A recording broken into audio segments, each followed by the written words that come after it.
তৃতীয় ও শেষ পর্ব। ইন্তিকাল। খলিফা আব্দুল হামিদ নির্বাসিত অবস্থায় মুসলিম উম্মাহর জন্য আকুল হয়ে কাঁদতেন। কঠোর নিরাপত্তা ব্যবস্থার জন্য তিনি কারও সাথে দেখা করতে পারতেন না। তার সহকারী হিশামউদ্দিন বলেন, খলিফা খিলাফতে আরোহণের পর থেকে মৃত্যুর আগে পর্যন্ত প্রায়শই দীর্ঘশ্বাস ফেলে বলতেন, হয় খিলাফত, নয় শাহাদাত। গৃহবন্দী অবস্থায় 1918 সালের 19 ফেব্রুয়ারি তিনি বেইলেরবিক প্রাসাদে ইন্তিকাল করেন। তিনিই ছিলেন অটোমান সাম্রাজ্যের সর্বশেষ প্রকৃত খলিফা। তাঁর সম্পর্কে বিভিন্নজনের বক্তব্য। খলিফা আব্দুল হামিদ ছিলেন বিভিন্ন ষড়যন্ত্রকারী সাহিত্যিক, সাংবাদিকের লেখনীর নির্মম শিকার। তাঁর বিরুদ্ধে জনমত গঠনে এসব বিষয় অনেকটা প্রভাব ফেলেছিল। তবুও তাকে অভ্যুত্থানের সময় তাঁর জনপ্রিয়তা ছিল ঈর্ষণীয়। এ প্রসঙ্গে প্রখ্যাত ব্রিটিশ ইতিহাসবেত্তা আর্লন টয়েনবি 1917 সালে প্রকাশিত তার ইতিহাস গ্রন্থ Turkey, a past and a future এ বলেন, সুলতান আব্দুল হামিদের অনন্য উদ্দেশ্য ছিল বিশ্বের মুসলিমদের একই পতাকার নিচে একত্রিত করা। নিঃসন্দেহে তা ছিল ঔপনিবেশিক শক্তির আগ্রাসনের বিরুদ্ধে পাল্টা পদক্ষেপ। দুঃখের বিষয়, তাঁর বিরুদ্ধে ইউরোপীয়রা এত বেশি লিখেছে যে আর কোনো মুসলিম শাসকের বিরুদ্ধে তারা এতটা লিখেনি।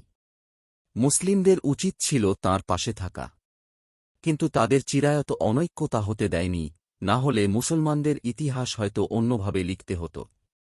খলিফা ইন্তিকালের 8 বছর পর অন্যতম ষড়যন্ত্রকারী আনোয়ার পাশা একটি সাক্ষাৎকারে বলেছিলেন, আমাদের ভুলটা বলি, আমরা খলিফার বিরুদ্ধে বিপ্লব করতে করতে কখন যে জয়নবাদীদের, ইয়াহুদীদের ক্রীড়নকে পরিণত হয়েছি তা নিজেই জানতাম না। আমরা নির্ব্যাজ ছিলাম, মুসলিম বিশ্বকে এর ফল ভোগ করতে হবে। আবু হামেদ, the spiritual leader of Ottoman খেলাফা। স্টেনশহামদাল্লাহ। নব্য তুর্কি নাস্তিকদের প্রেরণাদাতা তুর্কি কবি রেজা তাওফিক নিজেদের ভুল অনুধাবন করে বলেছিল, আপনার পক্ষে থাকবে ইতিহাস আপনাকে হারিয়ে করি হাঁসফাঁস। নির্লজ্জভাবে চাপিয়ে অপবাদ পেয়েছি কাফেরের কাছে পরাজয়ের স্বাদ। আমাদের করুণ ক্ষমা হে সৎ খলিফা, তাহলে মনে পাপ শান্তির শিফা। ইংরেজি থেকে অনুদিত। খিলাফতের বিলুপ্তি। খলিফা আব্দুল হামিদের পতনের পর অটোমান শাসন নামমাত্র টিকে ছিল। জামাল, তালাত ও এনভার পাশার একের পর এক হঠকারী সিদ্ধান্তের ফলে প্রথম বিশ্বযুদ্ধে উসমানী সাম্রাজ্য প্রায় ধ্বংস হয়ে যায়। প্রথম বিশ্বযুদ্ধের পর লিসবন চুক্তির মধ্য দিয়ে 1924 সালে অটোমান সাম্রাজ্যের বিলুপ্তি ঘোষণা করা হয়।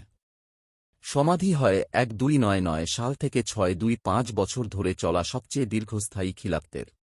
এর পরের ইতিহাস বেদনার কাঁটাঘেরা ইতিহাস। মুসলিম শাসকগণ পাশ্চাত্যের কাছে অবিরত আত্মসমর্পণ করতে থাকেন। অভিভাবকহীন মুসলিমগণ মার খেতে থাকেন বিশ্বের নানা প্রান্তে।